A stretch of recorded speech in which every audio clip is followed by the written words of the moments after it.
11:30, and thank you so much for joining us this morning. As promised, our featured presenter is Jeff Hubbard, somebody I think I've known for decades now. And Jeff is in a new role with GAE. Many of you know him as past president of our association, but he is now our NEA director. So, Jeff, I'm going to just start you out with tell a little bit, if you would, about what the NEA director does and what it looks like with what you did during Super Week. Thank you, Karen, and thank y'all for having me on here today. For those of you who don't know me, I'm Jeff Hubbard. We kiddingly call it my third retirement. I retired after 30 years as a teacher and administrator. I went back for 4 years as a 49er in Cobb County, and now I'm the new president in Cobb County. But I'm also the NEA director for the state of Georgia. And as your NEA director to Washington, I represent Georgia as one of 160 board members working with the National Education Association President Becky Pringle to do two things. One, I take Georgia's concerns to the NEA body in Washington, and conversely, I'm the voice of NEA back in Georgia in between board meetings. So for Super Week, we go to Washington 3 times per year, and then we meet also at the NEA Representative Assembly every summer.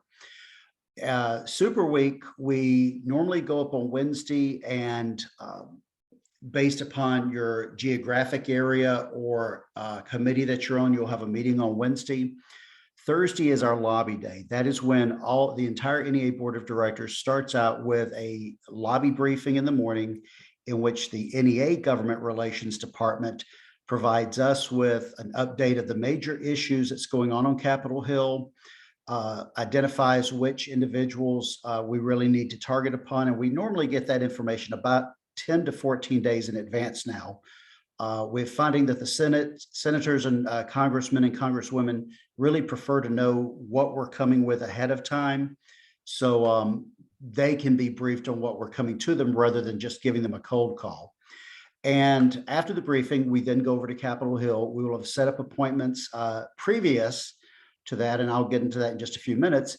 And then normally we provide information on 4 to 5 topics that the NEA feels is crucial at that time to the field of public education, our children, and our employees of the union.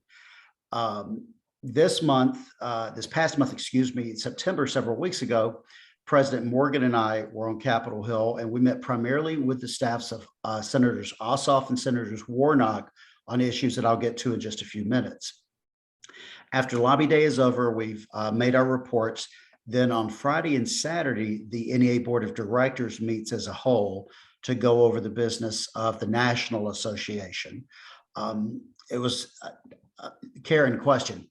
So when you say the NEA board, where are you meeting and about how many people are on this board? All right. We meet at the NEA headquarters in Washington, D.C., 3 blocks north of the White House. There are approximately 160 members of the board of directors, including our executive committee, which are 6 members elected nationwide, and our 3 national officers, President Becky Pringle from Pennsylvania, Vice President Princess Moss from Virginia, and Secretary Treasurer Noah Candelaria from the state of Texas. We meet over a 2-day period to, as I said, discuss issues going on with the association, doing the business of the association. We meet in lieu of and in space of the Representative Assembly, which is actually the highest decision-making body within the National Education Association family. The NEA-RA meets once per year during the summer, normally wrapped around the week of July 4th. The NEA board meets periodically throughout the year to do the business of the association.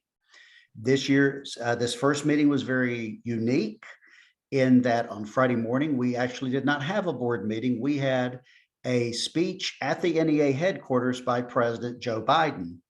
It was the first time that an NEA president has visited the NEA headquarters since 1965 when Lyndon Johnson visited, and he was the first president ever to formally present to the board of directors or to speak at the NEA. And it was a speech about building America back and highlighting what his administration was doing, highlighting some of the major issues that was going on Capitol Hill, expressing support for some of our major issues, which I'll be speaking about in just a few minutes. But it was a very exciting day to be there. We had labor organizations from across the country there that day to join us for his speech. It was quite an unusual meeting. So the main business that we did was on that Saturday, and then we'll be actually coming back in several weeks for a virtual meeting to finish up. But once again, the NEA Board of Directors, it's like the GAE Board of Directors in that we conduct the business of the association in place of the Representative Assembly, which meets once per year. We are elected two ways. Myself, I'm elected by the state of Georgia to represent, but we also have members of the board of directors that are elected through different constituencies. Our ESPs, educational support professionals, our NEA retired members. We also have ethnic minority members to make sure that we have a proper 31G representation on the board. And then we also have 4 ethnic minority groups that additionally have an observer. That's the makeup of the board, and that is in a quick nutshell what the board of directors does for the association. We run the association for the members when the RA is not in place. Thanks, Jeff. Questions? Okay, Ms. Belton, question. Okay, I see a hand raised. I do not, Jeff. Oh, I'm sorry. That was okay. I'm having a semi-senior moment. That was my hand. That was my thing that was over your space, Ms. Belton. I sincerely apologize for that. Okay, so no questions on that. With y'all's permission, I'd like to go ahead and get started. What I'm going to be presenting is the legislative presentation that we were given in early September to take to the senators and congressional delegation, congressmen and congresswomen. President Morgan and I have a bit of a quandary because it's only the two of us in Washington during super weeks. So what we're going to be doing when we can is asking for action alerts or sending action alerts back home, asking our members to contact our members of Congress on particular issues. As Karen, being a former member of the board of directors and past President Simons can tell you, getting from one side of Capitol Hill to another within one day is a hassle. And it doesn't matter how comfortable your shoes are. With the fact that we have 16 members in the Georgia Senate and congressional delegation, we have to prioritize very strictly who we go see. And for this visit, that was Senators Ossoff and Warnock. We're doing back home visits over the next 2 months with the Democratic delegation. And then in January and February, I'll start setting up meetings with the entire delegation and then with the Republicans. I will answer a question about that, though, in advance. Why do we hold the Republicans off until January, February? One, because right now we tend to try to go first to those individuals to whom we know are friends of public education and are reliable voters on the issues that we feel are important to our members and our children back home. It is not always the case that it's all Democrats. In fact, on this GPO-WEP issue, you're going to find that we actually have a very broad-based coalition in Georgia of both Democrats and Republicans supporting this bill. But because there's only 2 of us in Washington at that time, we have to be very specific on whom we go to. So at this time, what I would like to do is I'm going to bring up the first, the legislative briefing. And Karen, let me know when I have got this shared correctly. Can you see it? Yep, you're good. Okay, excellent. So this is what was presented to the NEA Board of Directors at our meeting several weeks ago. Now, first thing that people want to talk about is what's happened since the summertime. Well, the Biden administration has had several major victories that affect our retirees. One, the Inflation Reduction Act was able to allow Medicare to now start negotiating with pharmaceutical manufacturers on drug prices, which we think is going to be a tremendous victory for we senior citizens and putting more money in our pocketbooks and stopping them just making money hand over fist for drugs that are, traditionally not that expensive to make. The Obamacare Affordable Care Act program, the waiver subsidies were extended for those needing the Affordable Care Act. And in order to help pay the top line businesses, your Amazons of the world, your Berkshire Hathaways, are now going to have to pay taxes. For too many years, they've gotten away with paying 0%, 1%, when ladies and gentlemen, such as yourself and myself, have been shouldering the brunt of our tax burden. And finally, the biggest effort ever to combat climate change. The next thing is the Safer Communities Act. President Pringle testified on Capitol Hill about this. In fact, unfortunately, in her hometown, we just had a shooting last week in Philadelphia where 5 young men were shot after a football scrimmage. One passed away. This act, as passed, will enhance background checks for those individuals 21 and over, and most importantly, providing mental health services for those who may be deemed to be in need. And something that we really need to attack in Georgia, encouraging states to implement red flag laws that basically would identify people to whom might be at risk for a felony or some type of offense. Karen, you have a question, ma'am. Well, Jeff, on the drug one, do you want to see if anybody has questions? For those of you who are joining us as we go here, Jeff and I had a pre-conversation that if you do have a question or a comment, probably asking it as we go along would be the thing to do. Absolutely. So, yeah, so if you have a question about any of the information Jeff has presented about legislation, just open up and ask, raise your hand, put it in the chat, whatever works for you. And y'all, for those of you who know me, I'm very informal. Shout, holler, scream, come to your feet. I'm good. Just ask away. Yeah, the key on let me go back to that slide. The key on the drugs, this is something Senator Warnock's been championing, trying to get diabetes down to $35 a dose. It only costs manufacturers $10 per dose of insulin. But yet you have some companies that mark it up between $175 up to $350 in some areas. That's just obscene, and it's highway robbery. And for families who are either on fixed incomes, single parent incomes, etc., sometimes you have people having to decide, well, do I take a full dose of insulin? Do I take a half dose of insulin? Do I take no insulin and just pray that I can, control it with my diet? In today's society, in today's America, ladies and gentlemen, that's just wrong.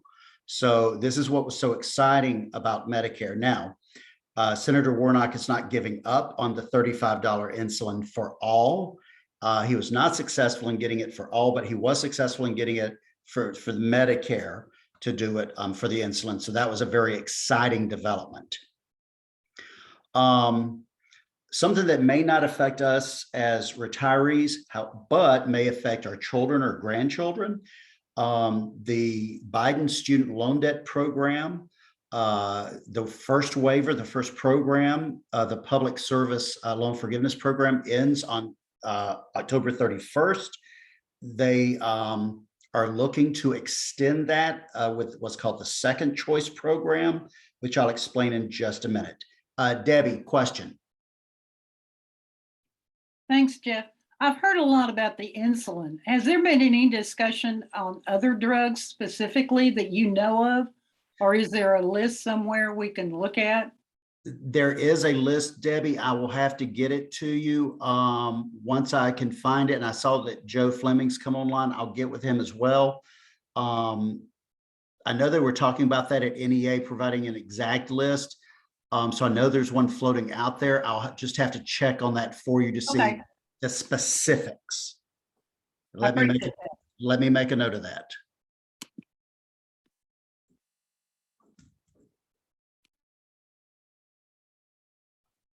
Got it. All right. Thank you for that question.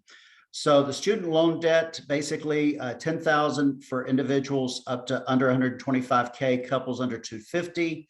If the child had a Pell Grant and meets specific thresholds, that would be met as well for up to 20,000. Education funding, for those of you who know, we are always underfunded, not only at the state level, but at the federal level. Unfortunately, capped for inflation, we're still at $7 billion less than a decade ago. We're asking, there's four main prongs to that bill that I want to talk about real quick. This is probably going to go to a committee between the House and the Senate.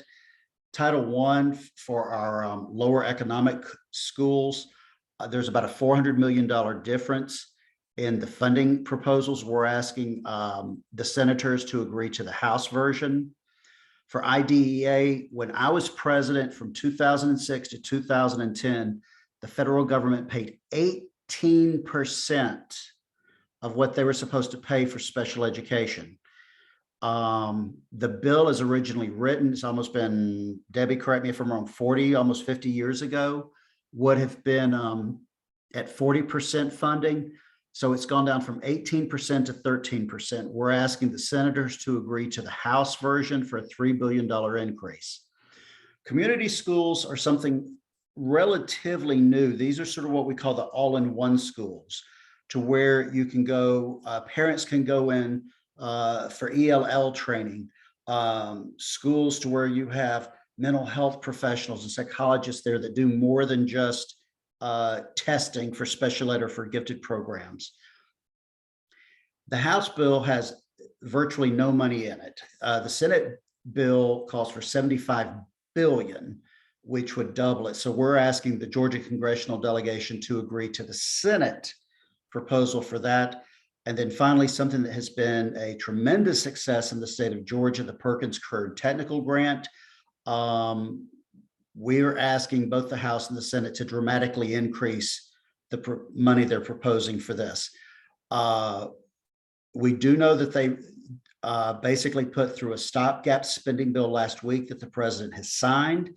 We think that there will not be a general agreement on education funding until December, when they're trying to get everything done right before the Christmas break and the session of Congress ends. So don't be surprised if for those of you who do get emails from GAE and NEA regarding political activity, don't be surprised if we do send something out regarding an action alert to call your senators or congressmen regarding the funding issues. Now, the meat of my conversation today, the GPO WEP. What I want to go to first, I'm going to share a different screen for just a second, because I want to pull up something that explains it. The GPO WEP is honestly hard to understand if it's something that you've really not gotten a good look at before. So I want to real quick explain to you what the GPO WEP is. Back during the Reagan administration, actually the Carter administration, going into the early days of the Reagan administration in the late 70s, early 80s, many states were struggling financially because of the stagflation and inflation we'd had in the 70s, the late 70s and early 80s. One of the ways that states wanted to improve their fiscal position was to stop paying into Social Security for their employees. And so what they passed was called the GPO WEP, the Government Pension Offset and the Windfall Elimination Provision. What happens is that people pay into Social Security via a number of different jobs. My first job at McDonald's in Norcross, my first teaching jobs, etc. However, systems throughout the nation, there were 15 states total that became part of the GPO WEP, meaning they gave either as a state or local school systems, they gave those public entities permission not to have their employees pay into Social Security. So while those individuals might have saved that 6% up front, the school systems saved that 13 to 15% that they weren't having to pay into Social Security. That's part of it. So when you get ready to retire and you get ready to pull Social Security, basically you don't have your 40 quarters in. That's one part of it. The other part of it is that if you let's say have a part-time job, a summer job, and you've worked in Social Security, they pull your benefits. So I'm literally gonna read this to you to try to help explain it, to identify the differences in the GPO, the government pension offset. I'm gonna cover that first, and then the WEP, the windfall elimination provision. So if you'll look at the second blue arrow, the government pension offset affects about 750,000 people. So for a Social Security spouse or survivor benefits, if you get a pension, teacher, paraprofessional, school bus driver, but you did not pay Social Security taxes themselves, this would be Gwinnett County, Rockdale County, I believe Atlanta City. And we're working on getting that total list for Georgia, because Senator Ossoff is very interested in getting, he wants to know every system that doesn't pay. He wants to know how many in Georgia are ineligible for this. What happens is 2/3 of your pension that you're getting from the TRS or PSERS will be taken out of your Social Security benefit. So basically you are penalized in Murray County. Thank you, Liz. It's reduced. And so what happens is that if your TRS or your PSERS is more than your Social Security benefit, you lose it all. So let's say that you made, we're making $50,000, DeKalb County, ODE. Thank you, Tony. Let's say you made $50,000.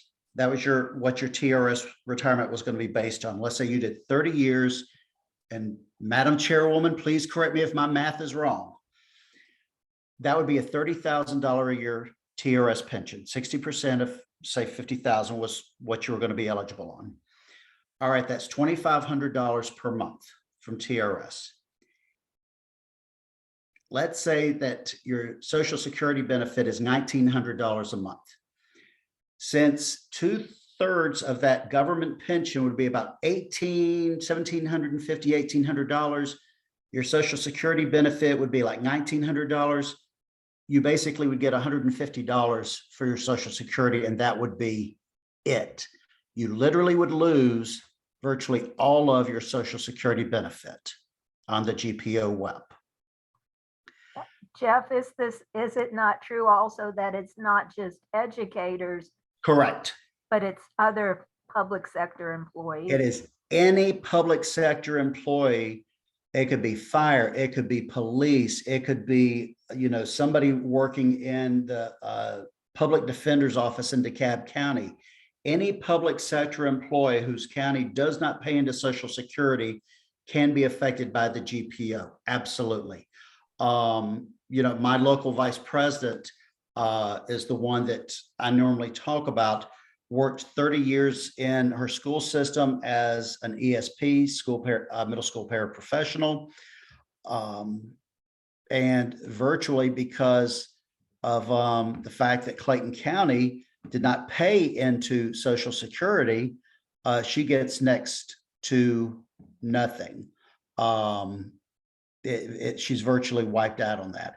And that then takes us to the windfall elimination provision. This actually affects more people. It affects about 75% of the people from this. This would be the Clayton, the DeKalb, the Murray. This is going to affect your Social Security retirement if you went out on disability, your spousal benefits, if they passed away, survivor benefits, etc. Let's say you paid Social Security Vivian, you are correct. Postal workers, foreigners pensions, you are correct. So Secretary of State, if you worked in the Foreign Service, things like that, that would also be affected. So what the WEP does, if you pay taxes and jobs, let's say DeKalb County, Murray County, Clayton County, Gwinnett, and you don't pay Social Security taxes, it reduces your benefit there. Because of this, people, once they find out about it, really resist going into public education. Well, so I'm going to use Gwinnett County for an example. Both my sister-in-law and niece are there. My sister-in-law is 63, and she's like, okay, so Jeff, I've been in Gwinnett County for 27 years. What do I do now about Social Security? Well, and I'm telling her, if you don't have 40 quarters in, you're basically going to be out of luck on this. So it will affect, the WEP will affect her Social Security retirement. Now, then for my brother, let's say something was to happen. GPO wouldn't affect him, but then if my brother passes away, the GPO WEP would affect Sheila and her spousal benefits because she gets a her government pension. She'll get TRS, but didn't pay taxes. So 2/3 of her spousal benefits for my brother would therefore be wiped out. Yes, we can send this to you. That is absolutely no problem. If you'll let Karen, if you'll put your email address in the chat, we will make sure that whoever wants a copy of this, I will be more than happy to get it to you. Jeff, people don't need to do that just through Zoom. I'll have access to, and we can send it out to, if you'll send the link to me, I'll send it out to everybody who's on this. Absolutely, will do. Thank you, friend. All right, I'm going to go back to the original presentation. So where are we at with this? We are in a good news, bad news situation. The good news is we have 303 co-sponsors to the Social Security Fairness Act, House Resolution 82 by Representative Davis, a Republican from Illinois. Once it hits 290 co-sponsors, they can do what's called a discharge petition and force it to go to pass committee to the floor. It was passed out of committee, strangely enough, without a recommendation. Now the only holdup is getting Speaker Pelosi to bring it to the floor for a vote. And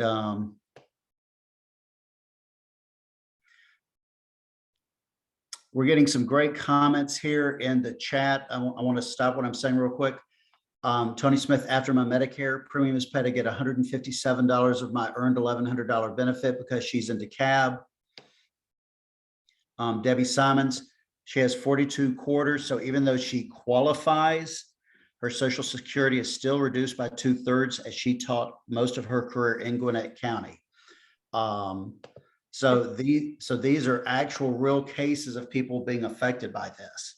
Besides DeKalb and Murray, who put the counties in the chat, if you know the county from which you retired did not take out Social Security, if you can put it in the chat. As Jeff mentioned, I have access to the document GAE President Lisa Morgan created, and we are going through and trying to ferret out. Thank you.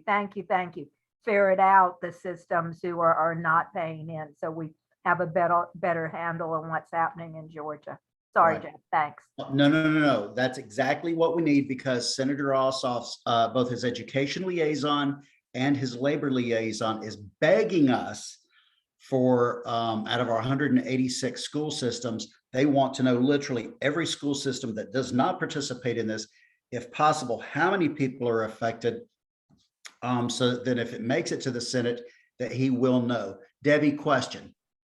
Jeff, I talked to Dr. Evans about this a couple of weeks ago. Yes, ma'am. And when TRS looked into this issue, obviously we don't have control over this, but when we looked into it 2 years ago, we discovered that DOE has a document that they have that shows every school system in Georgia. Perhaps instead of trying, We can call Richard. call Richard, because I think it's there. And then especially if we say, okay, we got this from, Richard Woods, our Mhm. Republican, Yep. that might be more helpful. But I think Absolutely. I would explore that. And if you want to know exactly what document it is, I don't have that, but Buster, I'm sure, would be more than willing to supply the exact language. It was embedded in some sort of an employee data report. It was just one part of it. But it is, I think DOE has an updated list.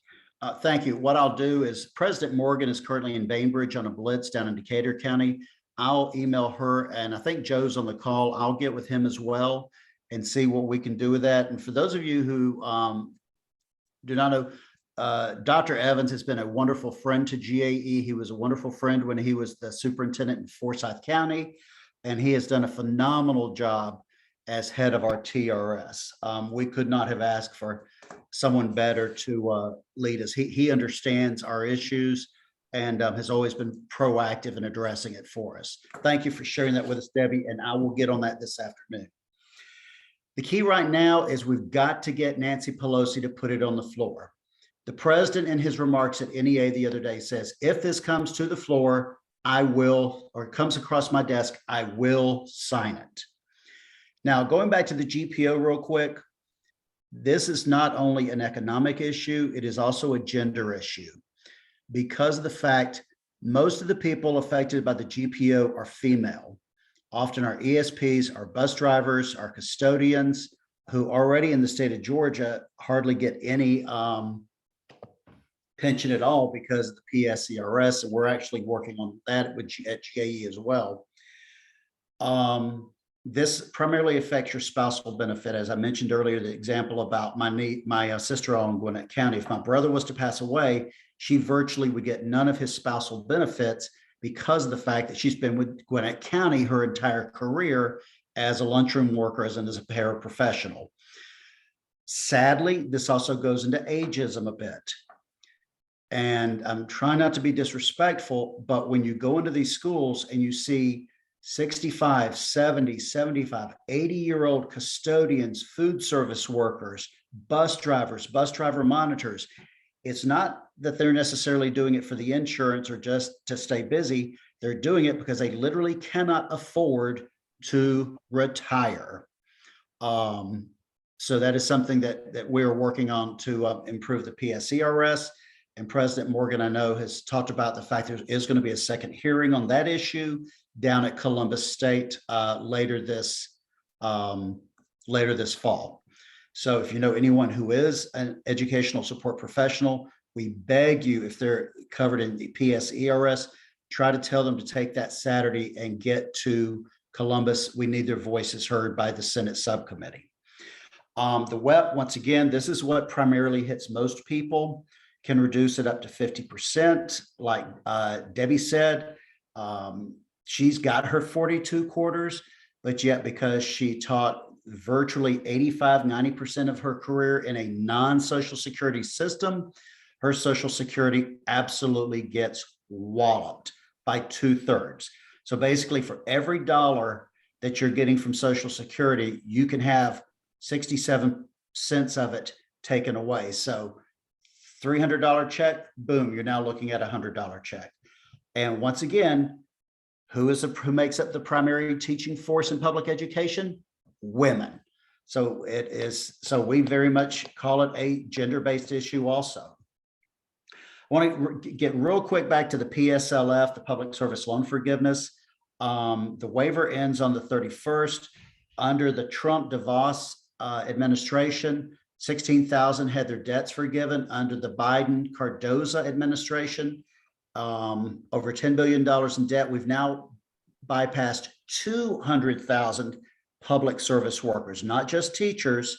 Anyone who is in a public service job can apply for it. Let me see, we have something in the chat. Let me see, 120. Folks, if we can get those numbers and those things, if you don't mind us sharing those numbers with Senator Warnock, Senator Ossoff, That's what they need to hear about this. They need to hear how much people are hurting. If we're able to get that GPO WEP repealed, it would go into effect for January 1st, 2023. If it doesn't pass before the end of this Congress, we literally have to start all over again. So the Second Chance Act would extend the current Biden Public Service Loan Forgiveness Act, but it would help middle career educators, late career educators, second career educators, and also eliminate that 10-year payment requirement. As of right now, Senator Warnock has signed on to this. Ossoff is waiting to pair up with the Republican senators so they can beat the 60 vote filibuster requirement. They're being very strategic on this issue. The president also stated Friday a week ago that he will sign this bill if it comes across his desk. One or two other things, child nutrition reauthorization, where this is important for Georgia is the fact that agriculture is still Georgia's largest economic engine. It would provide further research into scientifically nutritious meals for children and hopefully eliminate some of the things that they've been able to get away with in the past, approving as nutritious meals for children. It would also provide funding for some of our poorer school systems to retrofit their kitchens with better equipment and also provide food service professionals with in-school training rather than summertime or out-of-school training. NEA is fully on this program. And the last thing would be to extend the meal waiver for 1 year. One of the things that we have found, unfortunately, is that our elementary school and middle school students do not have any problem returning those free and reduced lunch applications, but because of the stigma that some of our high school students have, not wanting their peers to know that they have to apply for free and reduced lunch, they will not turn those in and often go hungry at school. So we're both senators are in full support of that. Any questions as I begin to wrap? Oh, the last thing, I'm sorry, I didn't want to run past this. Marriage equality. This we're very concerned about because of what's happened after the Dobbs decision with Roe v. Wade. Justice Thomas has opined that maybe we should reconsider other rulings regarding same-sex marriage, interracial marriage, etc. Nothing's been brought forth yet for the beginning of this term, but we're being very vigilant on this. What we're asking is for the senators to support HR 8474. This would ensure legal rights and protections for all married couples, regardless of gender, regardless of race. It would be an explicit codicil to where the Supreme Court could not go back and undo any of the recent decisions made by the Supreme Court regarding marriage for any individual, and go back and could not undo the Loving case from 1967 in Virginia regarding interracial marriage. Senator Warnock has signed this, and once again, Ossoff will be joining with a Republican senator. They're waiting after the midterms to see if some of the friendly Republicans get reelected to do this in the lame duck session in November, December. They think they have the 60 votes. They're just waiting to see if individuals like Murkowski from Alaska get reelected to the Senate. They're being very strategic about how they do the pairing to get past the 60 vote filibuster that the Republicans can throw up. Do y'all have any questions about any of the topics that I've presented? I'm going back to the GPO WEP. All right. Do you want me to pull it back up? No, Okay. just when you said like if this Congress adjourns and we have a new one and we have to start from scratch, I don't even know how to ask this. I'm assuming that we can reach out.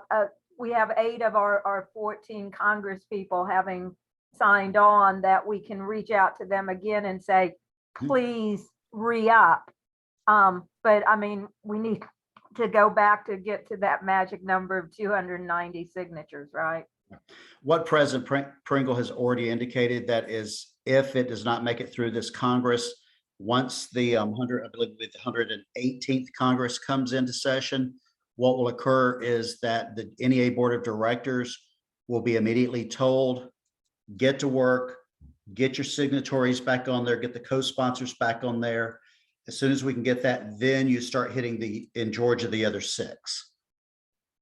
Thank you. And I want to give a big shout out to GAE retired President Tony Smith, who doesn't tend to lie to me about anything. And she was in a meeting with other retired presidents concerning the legislative agenda. And Tony, if I get any of this wrong and you want to correct me, feel free. And the message that kind of came across among this meeting, during this meeting, was like, oh, well, GPO WEP, you know, we don't need to deal with that right now. And Tony opened her mouth. And when Tony opens her mouth, it's like E.F. Hutton, people listen. And she basically said, whoa. And because of her energy behind this, I really feel that we're in the position we are today because of what Tony had, the faith of her convictions and the knowledge about these 2 egregious pieces of legislation. And so the NEA got back on the bandwagon because they weren't on the bandwagon at that point. Am I kind of close, Tony, without embarrassing you too much? Yeah, Karen, they felt they had done all they were going to do. And it was a can of worms that needed to be opened. And once I spoke up, others spoke up, and we used our collective voice to turn the needle in the other direction. Well, thank you for your time, your talent, and your passion, because really, I don't want to be paying my Medicare every 3 months out of my own savings because of being wept at this point. So if this passes, I take you out to dinner.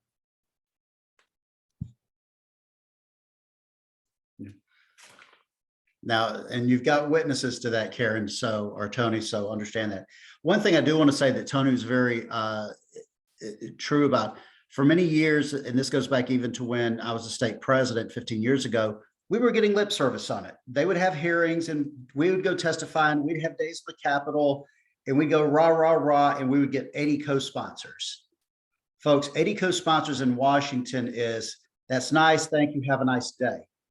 For the fact that we have made it to this point to where it could be a living, breathing reality, folks, we've never had a committee hearing on it before. Never. So for it to get this far and for Pelosi to be getting this much pressure is stunning.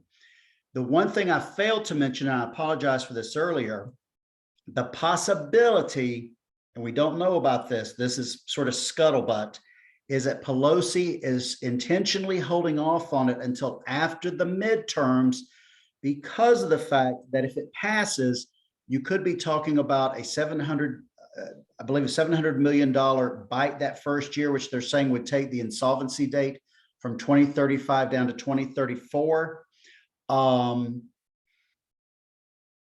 To save that, they've said, well, she's holding it to the lame duck, trying to pass it, then force it through.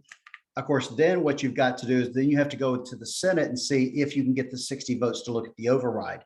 But somebody had sent me a text message, Jeff, what are the 15 states in which teachers are penalized? Alaska, California, Colorado, Connecticut, Georgia, which means, and we're one of 3 states in which only some school systems are, Illinois, Kentucky, Louisiana, Maine, Massachusetts, Missouri, Nevada, Ohio, Rhode Island, and Texas. So it's not, an overwhelming number of the states, but when you start looking at the membership on the board of directors to be able to push this issue in Washington, it's not quite half of the NEA Board of Directors, but it's doggone close to it. And because of that, and because of the fact that retired never let go of the issue after, as Karen said, Tony opened her mouth, and Tony, I didn't say it, Karen did. It was able to get traction, and we've never let go of the traction. Tony, you have your hand raised.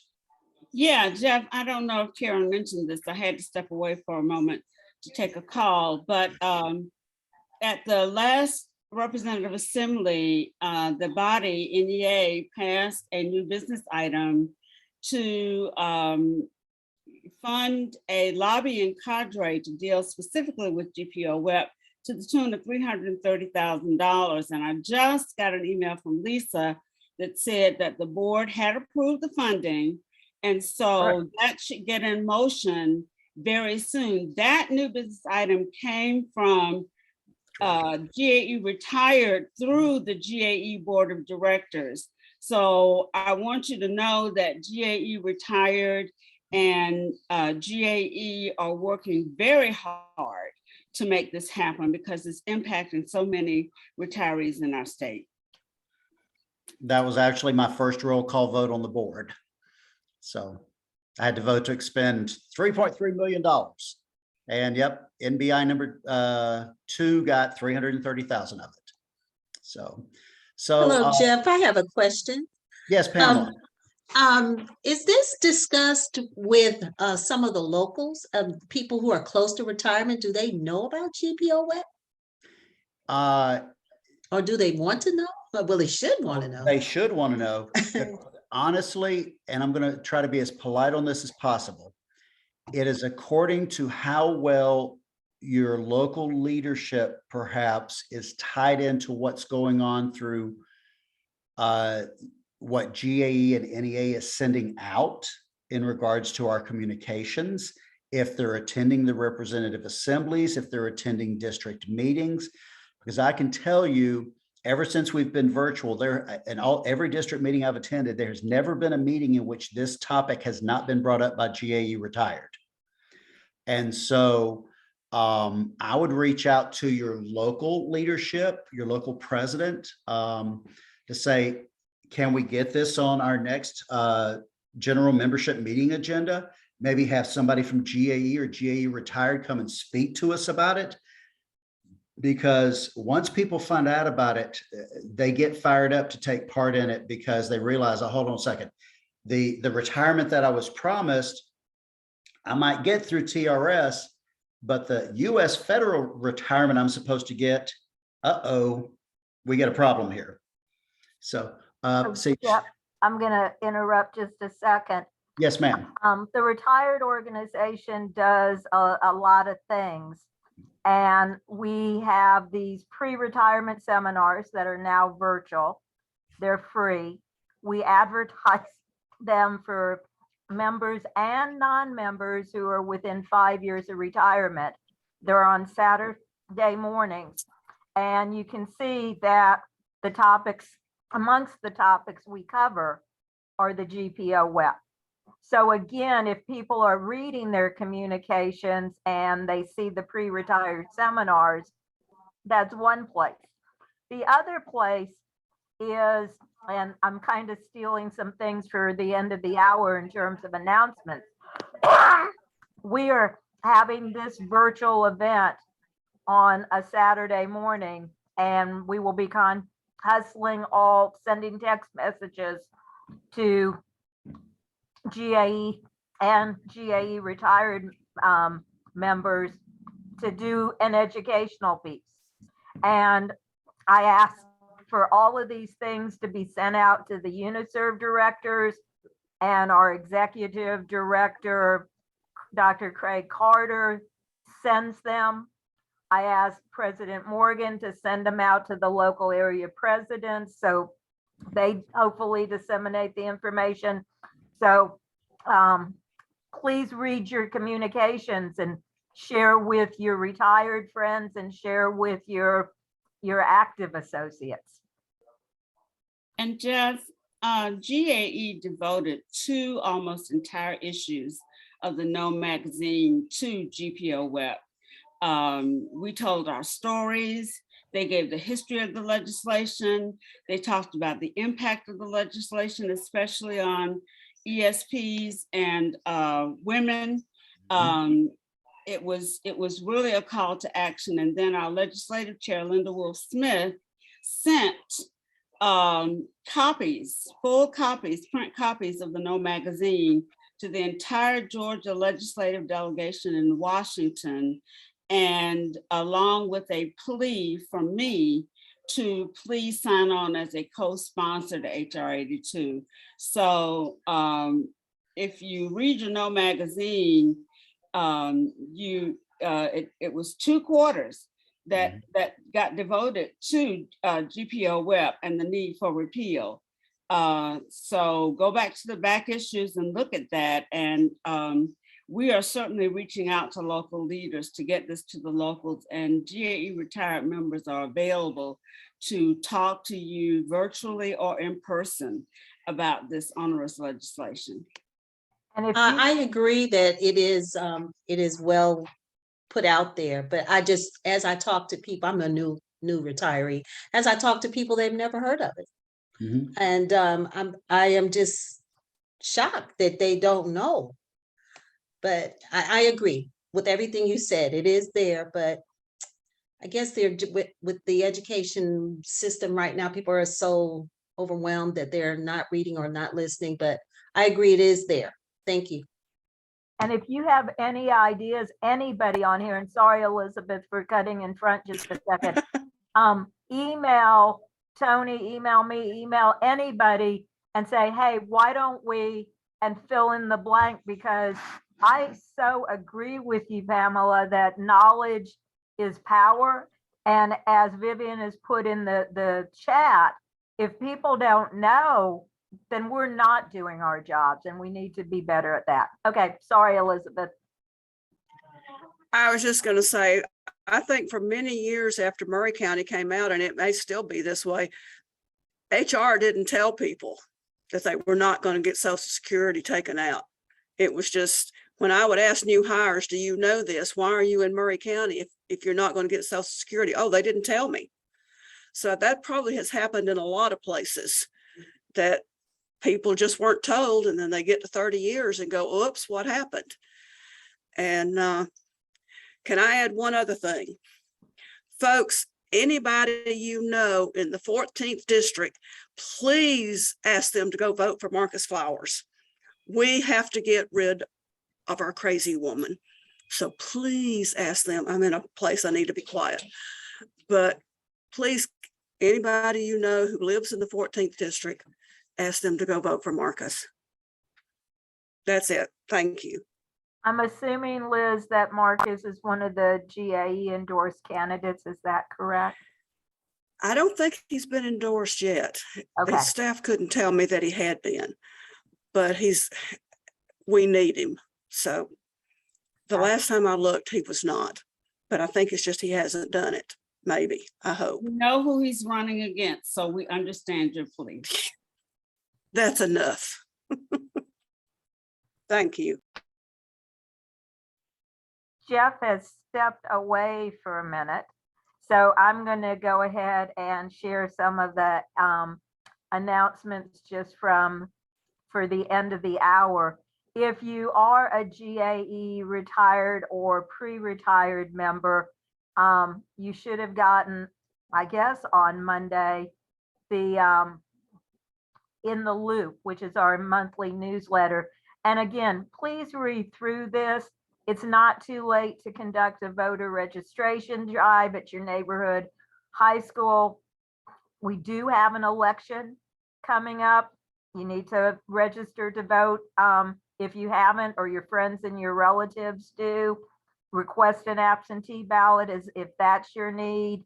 And this whole newsletter has a lot of good information of how you can participate and be active, not only in GAE retired activities, but also GAE activities.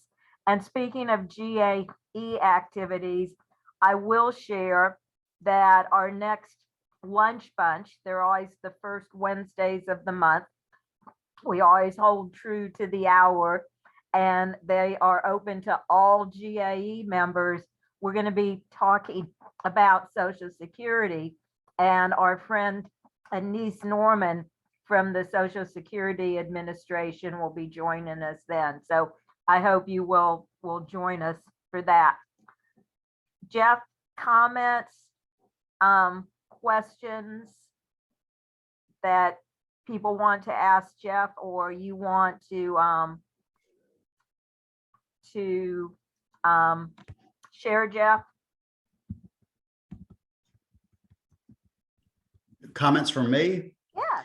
Yeah, if anybody has any questions about what we're doing at NEA, any of the legislative updates or anything that's going on, please don't hesitate to reach out to me. I will put my email address and phone number in the chat. You know, and talking about elections, Cobb County is running 2 critical school board elections in which we're trying to flip the board from red to blue.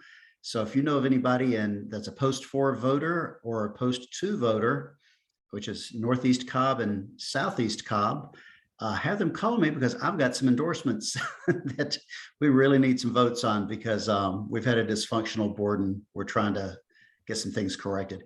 Thank y'all so much for allowing me to speak to you today. But like I said, I will put my information down here.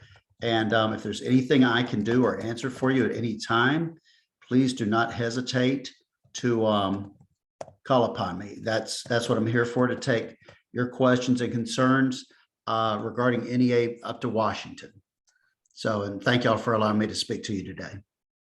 Jeff, thank you so much for sharing.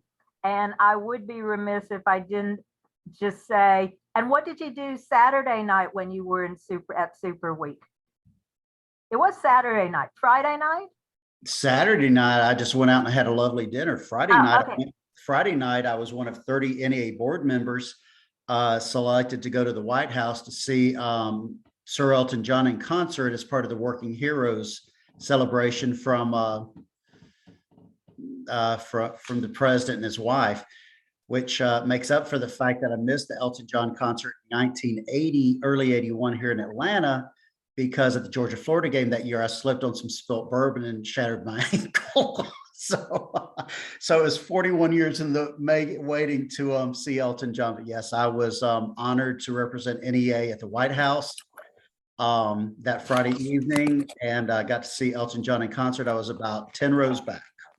I am so happy for you. I know you represent as well in DC, both as a conduit for information going and for information coming.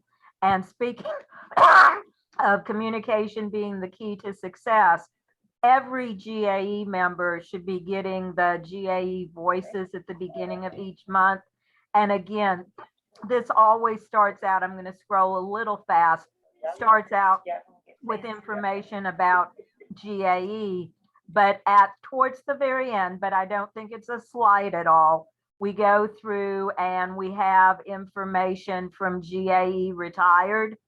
And so there are a bunch of links in our section. And so I really do encourage you to read. Somebody had indicated that they wanted to access our newsletter. Again, this is the graphic, and you can read the latest edition, and you can sign up to subscribe if you're not already. So I thank you for going through and being a GAE member and or a GAE retired member, and those of you still working, thank you for what you're doing for public education each and every day. Jeff is shamelessly showing his picture with Billie Jean King, who was also an attendee. And for those of you who are retired, thank you for what you have done for public education. Keep Jeff on the straight and narrow with your questions and reaching out, and y'all have a really nice day. And thank you for being here. I appreciate y'all. Take care.